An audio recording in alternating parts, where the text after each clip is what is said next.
여러분 안녕하십니까? 한 주간의 뉴스를 더 깊이 있게 분석하는 전주 MBC 더 체크 이몽진입니다. 먼저 이슈 체크에서는 비리 사학이란 오명에 무려 8년간이나 파행 운영을 해온 완주 게임과학고가 정상화를 추진하고 있다는 뉴스에 이어 기온이 높고 비가 잦은 탓에 우리 지역 탄저병 확산 우려되는데요. 상황 살펴보겠습니다.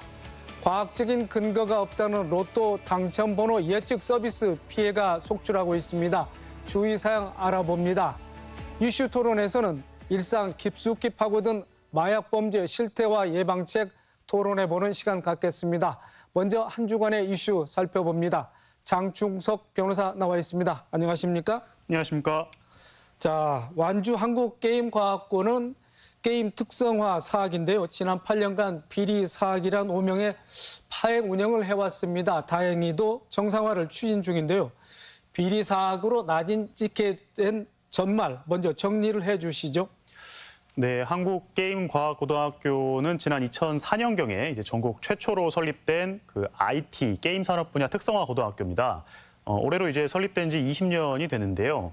그 지난 2015년경에 이제 경영진의 어떤 횡령 혐의가 불거지면서 파행 운영이 되어 왔는데 당시에 이제 게임과학고등학교 설립자이자 또 교장이기도 했던 정모 씨가 그 학교 급식비를 횡령을 하고 또 실제로 그 채용하지 않았던 직원을 채용한 것처럼 그 서류를 꾸며서 이제 그 급여 상당액 수억 원을 탄핵했다가 이제 구속이 됐던 사건이 있었습니다.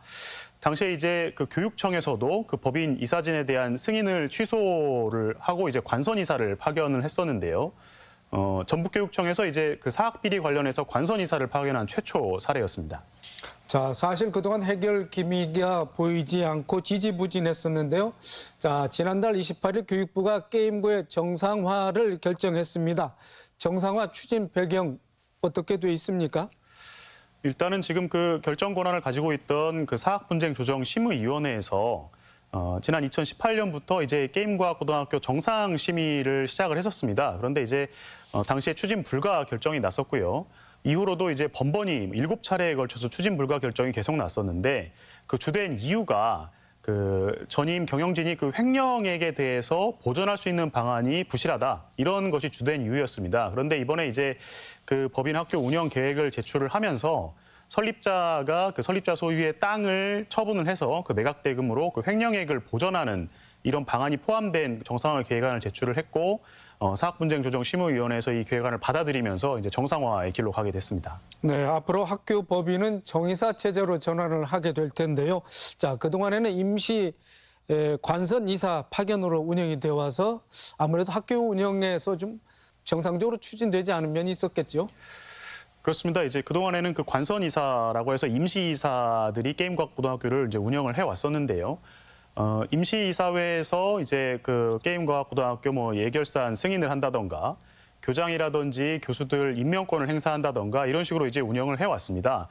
다만 이제 그 임시이사라는 것이 그 직책 자체가 어떤 좀 비상 상황에서 법인을 이제 유지하는 데 초점이 맞춰져 있는 직책이다 보니까 어떤 권한 행사가 상당히 제한이 돼 있었죠. 그런데 이제 올해 8월이면은 그 정식 이사 선임 절차가 마무리가 되고 이제 임시 이사 체제가 끝나게 될 텐데 학교 운영이 좀 정상화될 것으로 기대가 되고 있습니다.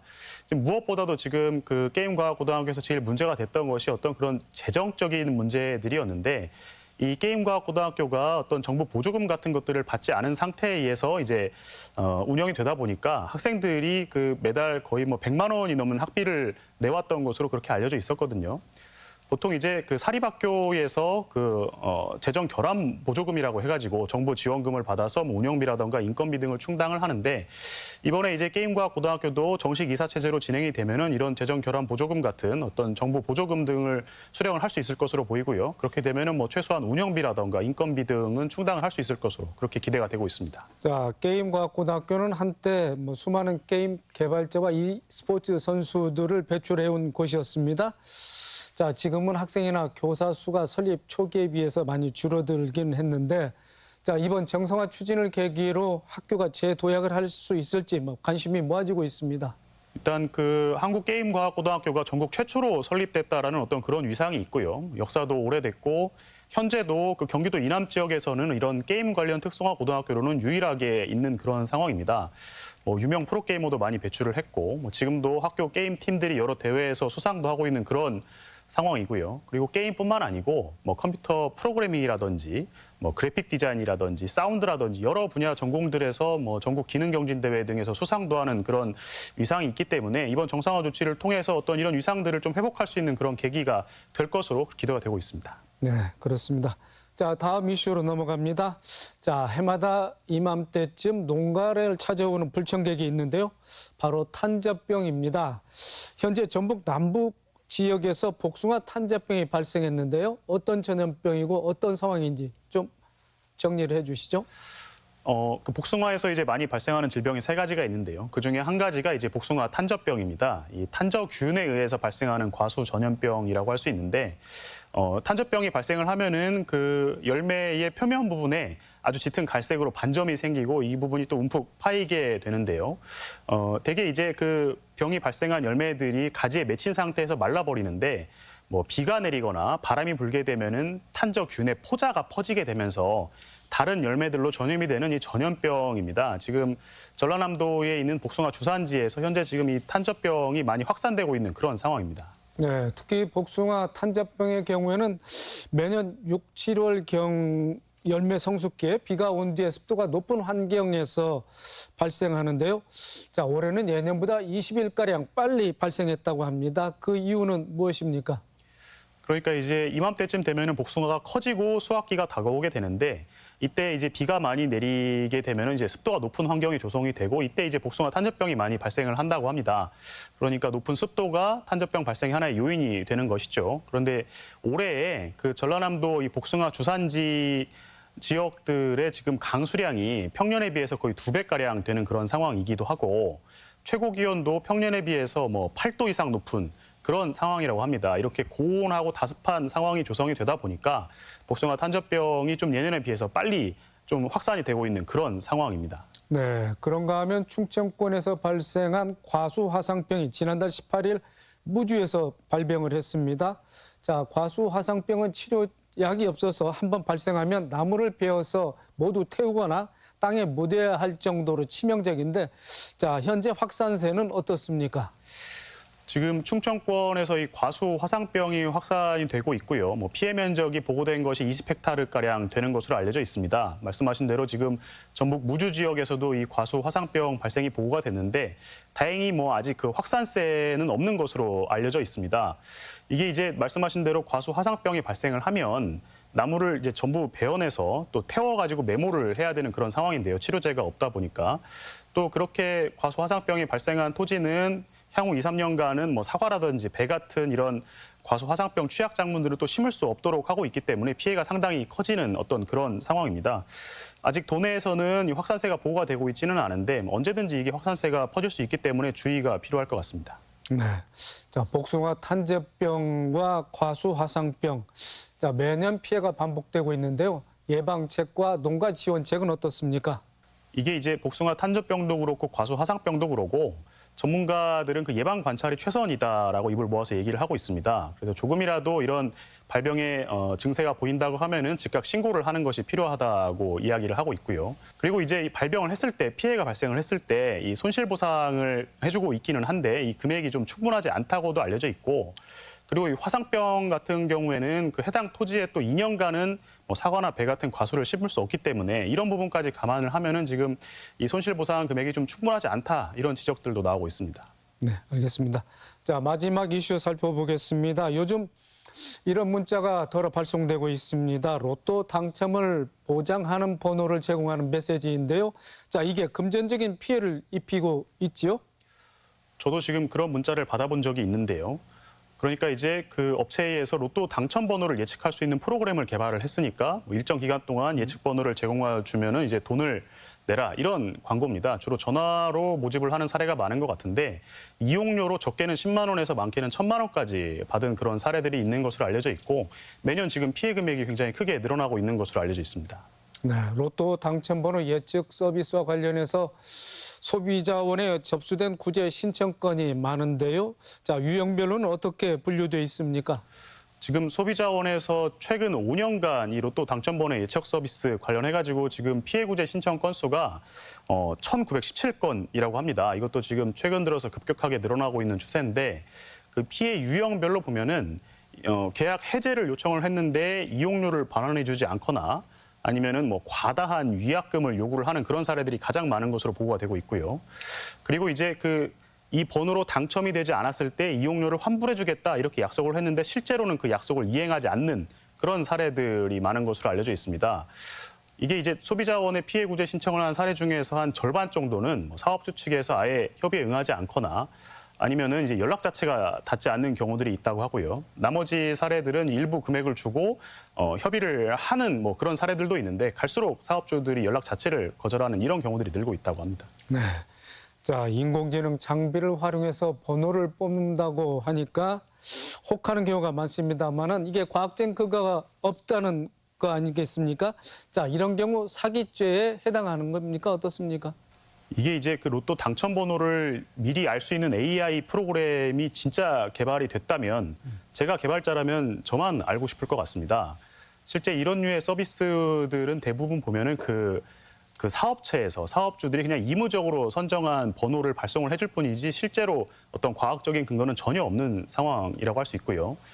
지금 이런 로또 발송 번호 예측 서비스, 로또 번호 예측 서비스를 하는 조직들이 검거가 돼서 또 사기죄로 기소가 됐던 그런 사례들도 있는데 최근에 이제 인천에서 검거된 조직 사례를 보면은 이제 조직원들이 이제 회원인 것처럼 가장을 해가지고 어떤 특별한 프리미엄 서비스에 가입을 하게 되면은 뭐 로또 당첨 번호 확률이 더 높아지고 실제 당첨된 회원도 있다. 이런 식으로 현혹을 하고 유혹을 해서 이제 집단 조직으로 로또 당첨 번호 예측 서비스 사기죄가 구성이 됐던 그런 사례도 있었습니다. 당시에 이제 검찰 수사했던 내용을 보게 되면은 실제 이 조직들에서 조직원들이 그냥 본인들이 의무적으로 선정한 그 번호들을 회원들한테 나눠줬을 뿐이지 어떤 AI 프로그램이 있다거나 이것을 예측할 수 있는 프로그램이 있다거나 이런 것들은 전혀 아니었다고 합니다. 네.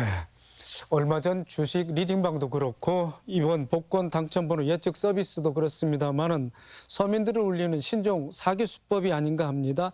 자, 소비자들이 피해를 입지 않으려면 어떤 점에 유의해야 됩니까? 이런 당첨번호 예측 서비스 같은 경우는 뭐 과학적인 근거가 전혀 없기 때문에 이런 광고에 현혹이 되면 안 될 것 같고요. 뭐 기본적으로 이제 뭐 일확천금이라던가 고수익을 보장한다던가 이런 광고들은 좀 주의하시는 것이 필요할 것 같습니다. 그리고 이제 뭐 이 당첨이 되지 않았을 경우에 이용료를 환급해주겠다 이런 광고 같은 경우에는 이제 그렇게 약속은 해놓고 실제로 계약서를 교부하지 않거나 나중에 교부된 계약서에는 그런 내용들이 좀 살짝 빠져 있거나 이런 사례들이 지금 있는 것으로 보고가 되고 있는데요. 모든 계약이 마찬가지지만은 계약의 중요한 내용들에 대해서는 좀 정확하게 그런 내용들을 확인하시는 것이 필요할 것 같고요.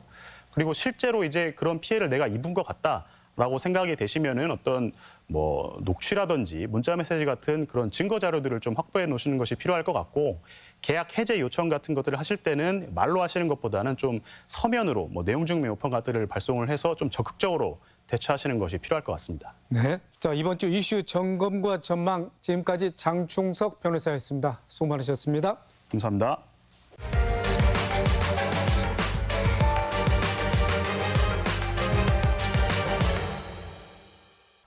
이슈 토론입니다. 전국 34곳 하수처리장에서 4년 연속 필로폰 등 마약 성분이 계속 검출됐습니다. 전북도 포함되어 있습니다. 대한민국이 더 이상 마약 청정국이 아닌 마약 공화국으로 전락한 게 아니냐는 우려의 목소리가 나오고 있습니다. 단속의 눈을 피해 일상 깊숙이 침투한 마약류 범죄 대책이 시급해 보이는데요. 실태와 예방법 포함해서 토론해 보겠습니다. 토론자 세 분 모셨습니다. 신태용 전 한국마약퇴치운동본부 전북지부장, 신소라 전주대학교 경찰학과 교수, 김영준 정신건강의학과 전문의입니다. 세 분 어서 오십시오. 반갑습니다. 네. 자, 먼저 신소라 교수님. 자, 모두에 말씀드렸습니다만은 최근 4년간 전국 하수처리장에서 마약 성분이 계속 검출됐습니다. 전북도 예외가 아니었고요. 꾸준히 검출되고 있다는 소식에 좀 충격을 받으신 분들도 있겠는데, 자, 이런 조사는 어떤 조사의 성격이었으며 또 조사 결과 의미 어떻게 보고 계신지 좀 말씀을 듣고 토론 이어가도록 하겠습니다. 네, 누가 마약을 투약했는지 정확히 특정할 수는 없어서 보통 수사에 활용되는 방법은 아니지만 우리나라의 어느 지역에서 어떤 종류의 마약이 유통되고 있는지 추정이 가능한 방법이기 때문에 연구에 많이 활용되고 있는 방법입니다. 마약은 대소변으로 체외 배출이 되는 특징이 있고 또 이 화장실에 모인 오수는 한 곳으로 모이는 또 특징이 있기 때문에 하수도에서부터 거꾸로 이렇게 거슬러 올라가는 연구 방법이라고 해서 하수역학이라고 불리는 연구 방법입니다. 2020년부터는 매년 식약처에서 조사를 시작했습니다. 그래서 그 발표가 이제 국민들에게 굉장히 충격을 주게 되었는데요. 일단 조사 대상이 된 우리나라의 모든 지역, 제주도를 포함한 모든 지역에서 4년 연속 필로폰이 검출되었고 코카인의 경우에는 전국에 검출되지는 않았지만 그 검출량이 계속 늘어나고 있는 것으로 나타났습니다. 그래서 세종시가 작년에 처음으로 이 코카인이 검출되어서 이제 대도시에서 중소도시로도 마약이 많이 퍼져나간다라는 걸 좀 알려주는 계기가 되었습니다. 정확히 국민들이 얼마나 마약을 하는지 산출하기는 좀 어렵지만 전국에 마약이 검출되지 않는 곳이 하나도 없다는 게 굉장히 충격적이고 심각한 문제라고 볼 수 있습니다. 신태영 본부장님, 마약 범죄하면 설마 하고 넘기는 분이 많습니다만 최근에 벌어진 일들을 보면은 그렇지 않다는 걸 알 수가 있습니다. 자, 마약 중독이 우리 일상생활에 얼마나 깊숙이 파고들었는지 좀 분석을 해보시죠. 예. 올 5월 달에 식약처에서 23년 마약류 폐해 인식 실태 조사를 결과를 발표했습니다. 여기서 보면 100명당 3명이 한 종류 이상의 마약류를 불법적으로 사용했다고 설문에 답하고 있습니다. 바꿔 말하면 전체 국민의 3% 정도가 한 종류 이상의 마약을 불법적으로 사용해봤다는 이야기가 되겠죠. 이 정도로 우리나라는 마약류가 우리 생활 깊숙이 침투해 있다고 생각할 수 있습니다. 우리는 누구나 마약류 사범이 될 수 있는 그런 세상에서 살고 있다고 생각됩니다. 자, 한국마약퇴치운동본부에서 일을 하셨고 약학과 교수님이시기도 한데요. 자, 마약류 성분이 들어있는 다이어트 약 같은 게 실제 거래가 되고 있다는 보도도 있습니다. 마약의 종류와 범위 어떻게 지금 정의돼 있습니까? 예, 우리나라에서 마약류 관리에 관한 법률에서는 마약류를 3종류로 규정하고 있습니다. 마약, 향정신성의약품, 대마 그렇게 3그룹으로 나누고 있죠.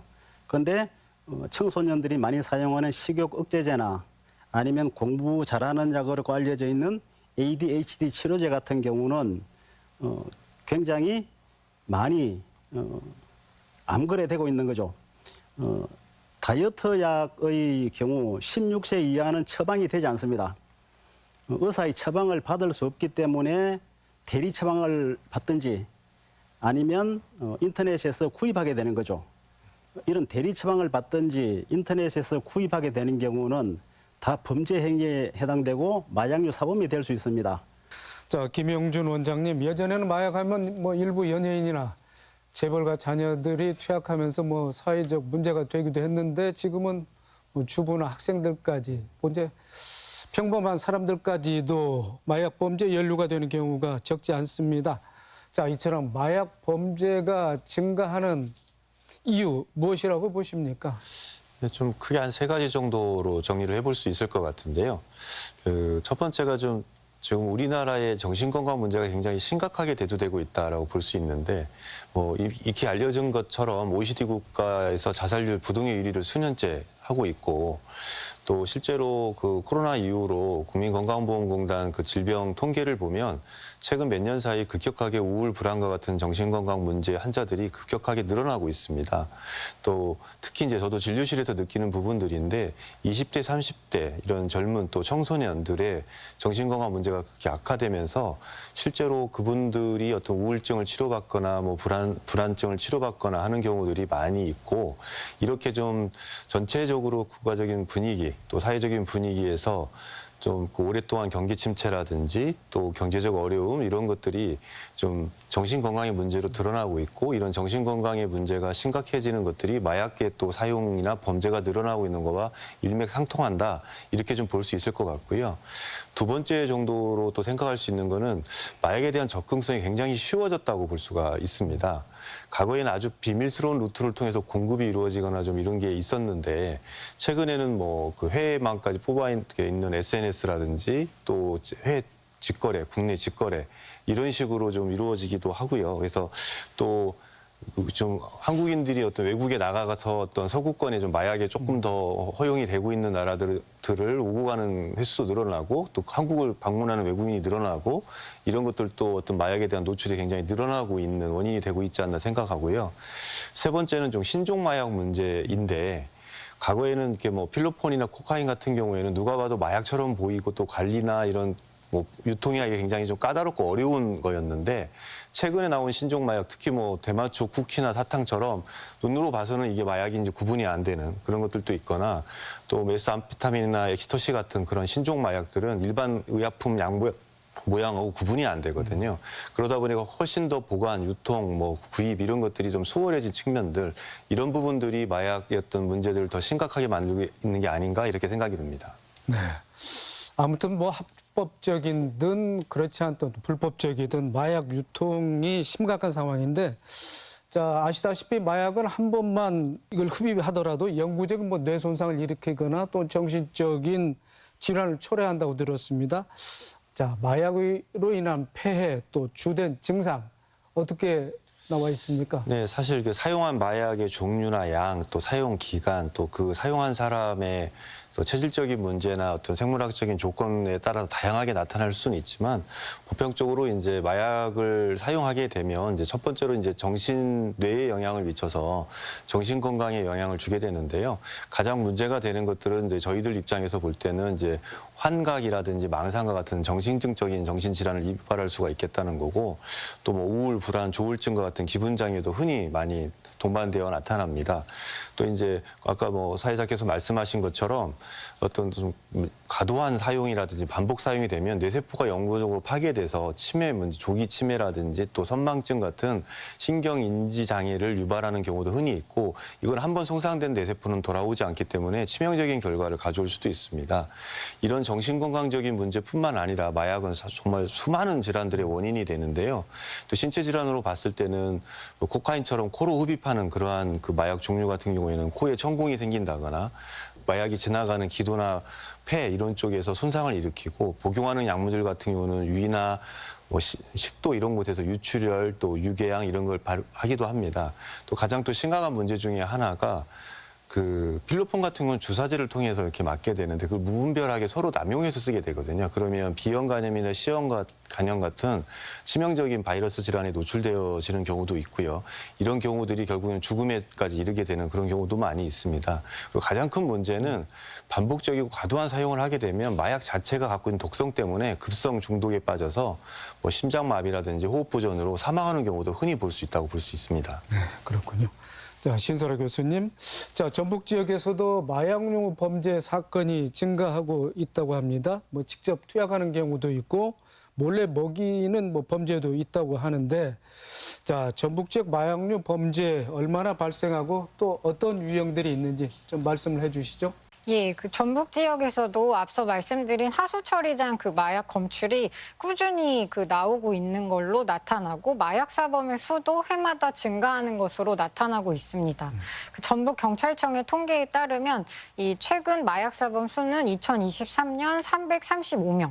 그리고 2022년에는 204명으로 나타나고 있습니다. 그 서울의 경우에 연평균 4,200명, 그리고 인천 같은 도시의 경우에 연평균 1,000명 정도인 걸 생각하면 뭐 전북 지역의 마약의 수치가 낮다, 뭐 괜찮다라고 느끼실 수도 있겠지만 이 2022년과 2023년에 증가 추세를 보면 다른 대도시보다 좀 증가 추세가 빠르다는 거를 느낄 수 있습니다. 그래서 마약의 구매가 좀 쉬워지고 주로 거래가 온라인에서 이루어지기 시작하면서 이 주로 대도시 위주로 많이 발생했던 이 마약 범죄가 중소도시나 그 외 지역으로도 좀 퍼지고 있는 게 현실입니다. 그게 이제 전북 지역에도 그대로 나타나고 있는 상황입니다.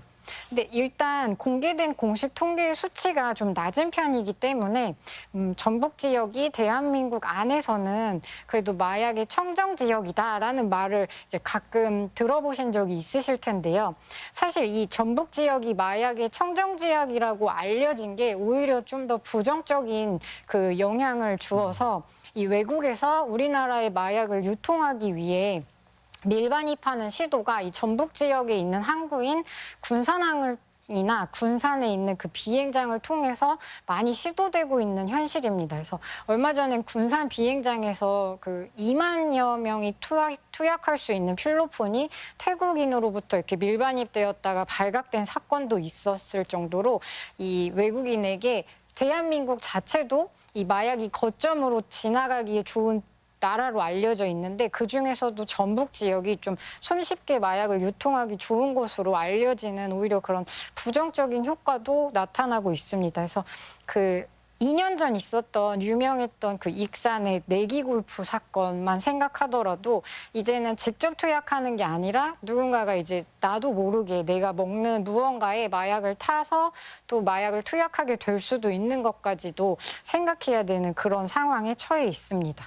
네, 그렇군요. 자, 신태용 본부장님, 마약류 범죄자 가운데 20, 30대가 절반을 넘게 차지하고 있고요. 청소년들의 비중도 높아지고 있다고 하는데, 자, 그 이유는 무엇이고, 자, 어떤 방식으로 처음 마약류에 접하게 되는지, 자, 어떻게 나와 있습니까? 예, 마약류 사범이 증가한다는 건 큰일이죠. 그보다 더 큰일은 20, 30대의 투약자가 증가한다는 게 더 큰일입니다. 20, 30대는 앞으로 30년, 40년 계속해서 약을 투약할 거니까 더 큰 문제로 다가오는 것이죠.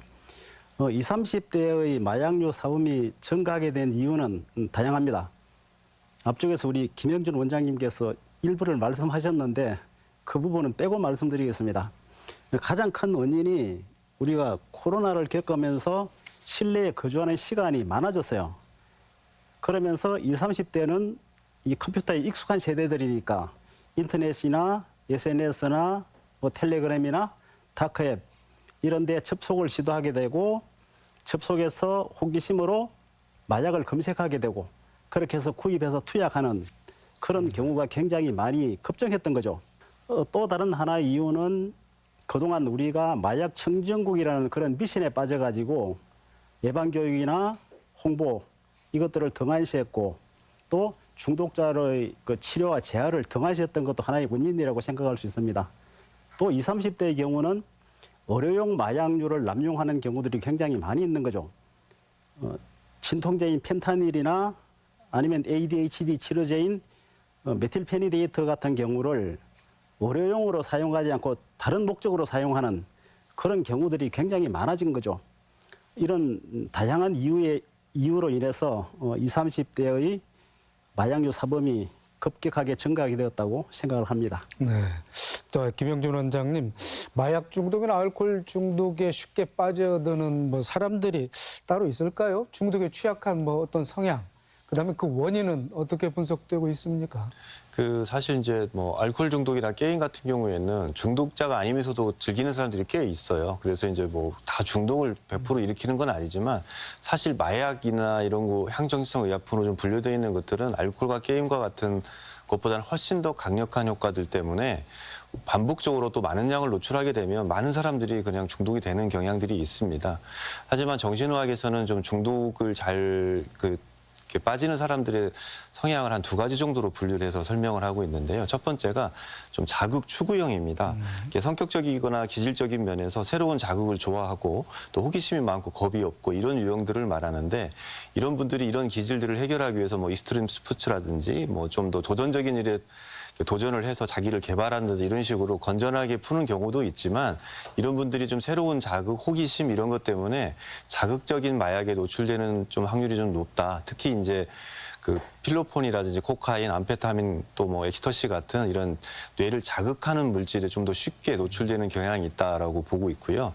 두 번째 유형은 오히려 이제 위험 회피형인데요.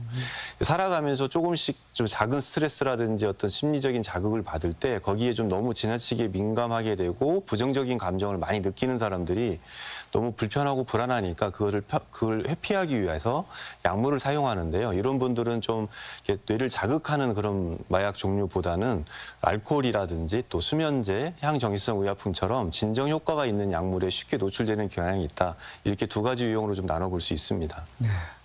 자, 신 교수님, 최근에는 텔레그램이나 다크웹 같은 특수 경로 방식의 웹사이트를 활용한다든지 가상 자산을 이용한 마약 범죄가 늘고 있다고 그럽니다. 자, 그만큼 마약 거래 수법이 뭐 다양화하고 또 진흥화됐다고 볼 수 있는데 어떻습니까? 마약 범죄뿐만 아니라 최근에는 다른 범죄들도 이런 가상 공간과 가상화폐를 활용한 범죄들이 늘어나고 있습니다. 이 가상화폐로 판매자가 아닌 구매자의 입장에서는 쉽게 마약이나 뭐 불법 영상물 등을 살 수 있지만 사실 판매자의 경우에는 그 가상화폐 벌어들인 가상화폐를 이 현실에서 모두 다 사용 가능한 것이 아니기 때문에 이 현실에서 쓸 수 있는 현금으로 세탁하는 과정이 반드시 뒤따라야 합니다. 그 세탁하는 과정의 자금의 흐름을 추적하는 것이 이제 검거를 하는 핵심이라고 볼 수 있습니다. 실제로 추적이 가능한 많은 프로그램들이 만들어져서 이렇게 교묘하게 수법이 바뀌었다고 해서 뭐 못 잡거나 영원히 걸리지 않는다라고 생각할 수는 없습니다. 네. 자, 어떤 경우에도 마약 범죄는 추적해서 발본색원을 해야 되는데, 자, 최근에는 이제 판매자, 말씀하신 대로 뭐 투약자, 구매자가 서로를 알 수 없게 만드는 이런 구조가 형성이 되고요. 또 어느 장소에 마약을 가져다 둘 테니 가져가라. 일명 이제 던지기 수법 같은 게 횡행하는데, 자, 이런 경우에도 추적 검거가 쉽지는 않을 것 같은데, 이런 경우에는 어떤 방식의 수사가 사용되고 있을까요? 네, 맞습니다. 그 예전에는 마약이 그 조직 단위로 판매나 그 제조나 유통이 이루어져서 이 그 마지막에 있는 판매책만 검거를 해도 그 조직 전체가 뭐 일망타진되는 그런 사건들이 가능했지만 사실 최근에는 굉장히 점조직화되었고 이 판매책이나 배달책을 검거한다 해도 그 자신의 윗선을 전혀 모르는 상황이 있어서 이 조직 전체를 검거하는 게 사실 굉장히 어려운 상황입니다. 그 말씀해주신 던지기 수법 같은 경우에는 최근에는 굉장히 대범해져서 이 도심 한복판에 있는 공중 화장실 혹은 뭐 전혀 상관없는 다른 사람 집의 우편함, 뭐 소화기 및 이런 식으로 이 중간에 분실되어도 누구도 신고할 수가 없기 때문에 대범한 곳에 이렇게 던져놓고 찾아가게 합니다. 그럼 이 마약을 어딘가에 던져놓는 이 던지기 선수라고 불리는 이 사람을 검거하면 조직까지 검거가 가능하지 않을까라고 생각할 수 있는데 이 던지기 수법으로 마약을 가져다 놓는 사람조차 그런 구인구직 사이트에서 이 물건을 어딘가에 가져다 놓으면 뭐 건당 몇만 원씩 받는 아르바이트 광고를 보고 이 일을 했다라고 하고 이게 거래가 성사되고 나서 마약을 가져다 놓는 것이 아니라 이 일정 지역의 마약을 다 이렇게 숨겨놓고 그다음에 거래가 이루어지면 그곳에 있는 걸 찾아가라라는 식으로 거래가 이루어져서 사실 이 추적이 굉장히 어려운 것은 사실입니다. 네. 자, 신태윤 본부장님, 결국 마약류 범죄 예방의 방점이 찍혀야 될 것 같은데 뭐 청소년을 대상으로 하는 마약 예방 교육 많이 해 오셨죠? 자, 그런데 유치원생까지 요새는 뭐 대상이 좀 더 확대돼 있습니까? 예, 그렇습니다. 저희들이 예방 교육을 할 때 연령대별로 분류를 해서 예방 교육을 실시합니다. 유치원, 초등학교 저학년, 초등학교 고학년, 중학생, 고등학생, 성인 이런 식으로 연령대별로 분류를 해서 이제 교육을 하죠. 유치원 학생들이나 초등학교 저학년의 경우에는 말로서 설명하기보다는 주로 아동극이나 인형극이나 연극 등을 통해서 교육을 하고 있습니다. 지금까지 알려지기로는 마약류 예방 교육은 어리면 어릴수록 더 좋은 효과를 나타낸다고 알려져 있죠. 그래서 저희들도 유치원 학생, 초등학교 저학년 이쪽에 교육을 강화하고 있고 또 앞으로도 더 강화되어야 된다고 생각을 합니다. 다시 한 번 더 신 교수님한테 여쭙겠습니다. 마약은 자, 의존성, 중독성이 강해서 다른 범죄와 달리 재범률이 높다고 하지요. 자, 실제 마약 사범을 검거해 보면 마약 전과가 20-30개가 되는 경우도 있다고 하는데, 자, 누범을 막을 수 있는 방법 어떻게 지금 고안해야 될까요? 네, 그 마약 범죄는 그 마약이라는 이 마약류라는 물질 자체가 마약류로 지정이 되려면 이 중독성과 의존성이라는 기준을 충족시켜야 되기 때문에 이 중독되는 것이 그 범죄의 조건이라고 볼 수 있습니다. 그래서 당연히 다른 범죄보다 재범률이 이 월등히 높은 범죄에 속합니다. 그래서 우리가 흔히 아는 성범죄나 방화범죄 같은 재범률이 높은 범죄보다도 이 재범률이 더 높은데요. 알려진 재범률에 따르면 40% 정도 재범을 저지르고 이 교도소에 수감되었다가 다시 마약 범죄로 교도소에 수감되는 재복역률로 따지면 한 45% 정도로 볼 수 있습니다. 그래서 마약으로 이 처벌을 받은 사람이 다시 마약을 할 가능성이 한 2명 중 1명이라고 볼 수 있는 상황입니다. 근데 전문가들에 따르면 이 마약을 끊는 것, 그러니까 이 단약을 하는 거가 초기 1년이 가장 중요하다고 이야기를 하는데요. 이 대부분 1개월 안에 다시 시작하는 경우가 30% 정도고 1년 안에는 한 80% 이상이 다시 시작을 한다고 합니다.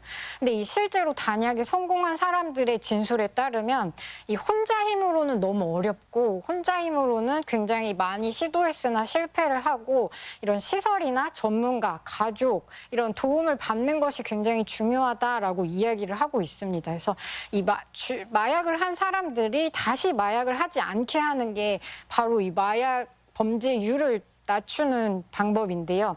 그렇다면 이 사람들을 그 시설이나 가족 혹은 그런 지원해 줄 사람이 없다면 전문가가 투입되어서라도 이 1년 동안은 심층적으로 밀착해서 좀 관리를 하면 그 다시 마약을 하는 사람이 줄어들고 그럼 자연스럽게 마약 범죄율도 줄어들지 않을까 하는 생각이 듭니다. 네, 그렇군요. 매년 6월 26일이 마약 퇴치의 날로 지정돼 있는데, 자, 신 교수님, 경찰에서도 마약 사범 자수 기간을 설정해서 운영하고 있죠? 네, 지금이 이제 그 시기로 매해 2분기에 이제 시행을 하고 있습니다. 그래서 마약 특별 자수 기간을 운영 중입니다. 그래서 이때 자수를 하면 무조건 용서해 준다 이런 건 아니지만 형사처분을 받게 되면 좀 참작이 가능한 상황입니다. 그래서 마약 자수 기간에는 스스로 마약을 끊지 못해서 스스로가 이렇게 자수를 하거나 혹은 가족들이 이 자신의 가족 구성원을 이 수사기관에 알리는 그런 경우도 있을 정도로 누가 자기가 저지른 범죄를 스스로 신고하겠냐라고 생각하겠지만 그런 경우가 종종 있을 정도로 이 마약 특별 자수기간이 의미를 가지고 있습니다. 네. 자, 마약 중독 치료가 어렵기 때문에 재범률이 높을 텐데요. 자, 김영준 원장님, 마약 중독 치료가 어느 정도나 가능합니까? 사실 마약뿐만 아니라 중독 치료가 상당히 어려운 건 사실입니다. 저희 우스갯소리긴 한데 정신건강의학과 의사들 사이에서도 중독 치료를 우리가 3D라고 하거든요. 데인저러스인데 일단 범죄자이거나 굉장히 좀 그런 폭력적일 가능성이 높아서 위험하고 또 마약에 취했을 당시에는 상당히 공격적인 행동들을 보일 수 있기 때문에 위험하다. 그다음에 더티, 그래서 성격이 좀 예민하거나 충동적이거나 또 이렇게 좀 평소에도 기질적으로 아주 예민한 성격을 가져서 성격이 더럽다 이렇게 얘기도 부르고요. 마지막에 중요한데 디피컬티에서 어렵습니다. 상당히 어려운데 어려운 이유가 뭐냐면 이 중독뿐만 아니라 마약 중독 모든 중독들은 한 번 치료하고 딱 끝나는 게 아니고 평생에 걸쳐서 관리하는 만성질환이라고 하는 그런 개념이 좀 필요합니다. 그래서 또 끊임없이 관리를 하고 본인도 그렇고 주변에서 도와주는 분들도 그렇고 이게 내가 지금 1년 약을 끊었다, 한 달 끊었다 이게 굉장히 중요하긴 한데 재발률이 굉장히 높기 때문에 그 이후에도 지속적인 관리와 관심이 필요하다라는 거고요. 두 번째로 이미 좀 중독이 되어 있는 상태면 이 분들이 의학적인 환자라고 하는 것을 넘어서서 이미 사회적인 문제를 일으키고 있을 가능성이 높은데 이미 가정이 파탄이 나 있다거나 경제적으로 굉장히 어려운 상황이고 이미 또 범죄자일 가능성이 높고 이렇기 때문에 이 단순한 의학적인 치료를 제공하는 것 외에도 법률 서비스라든지 사회복지 서비스 또 재활 서비스 이런 것들이 복합적으로 다학제적으로 접근이 되어야지만 사실 재발을 막을 수가 있거든요. 근데 사실상 우리나라에서는 그러한 포괄적이고 복합적인 치료 서비스가 충분히 갖춰져 있지 못합니다. 그러다 보니까 재발률이 더 높은 것 같은데요. 아무튼 좀 이런 제도들이 좀 시급히 마련도 필요하겠고 인식도 좀 전환이 돼야 되겠고 그래서 이렇게 좀 그 많은 그 치료의 사회적 자원들이 준비가 되어진다면 분명히 치료가 가능한 병이다. 저희들은 그렇게 보고 있습니다. 네. 자, 신 교수님 하나 더 여쭙겠습니다. 최근에 마약류인 양귀비를 몰래 키우다 적발되는 양귀비 밀경이 증가세를 보이고 있습니다. 양귀비도 마약 아편의 원료로 쓰이기 때문에 한 송이만 심어도 뭐 불법으로 이제 처벌을 받을 수 있는데, 자, 근절되지 않고 있는 그런 실상입니다. 자, 어떻게 보고 계십니까? 네, 그 아편의 원료로 이제 사용되는 식물이 양귀비인데요. 그래서 이 그 양귀비가 예전에는 이제 자연스럽게 야생에서도 많이 자라고 키우기도 많이 키웠던 거를 이 마약에 대한 인식이 달라지면서 다 걷어내거나 이제 그 밭을 갈아 엎거나 했는데 워낙 번식력이 좋아서 아직도 남아 있는 경우도 있고요.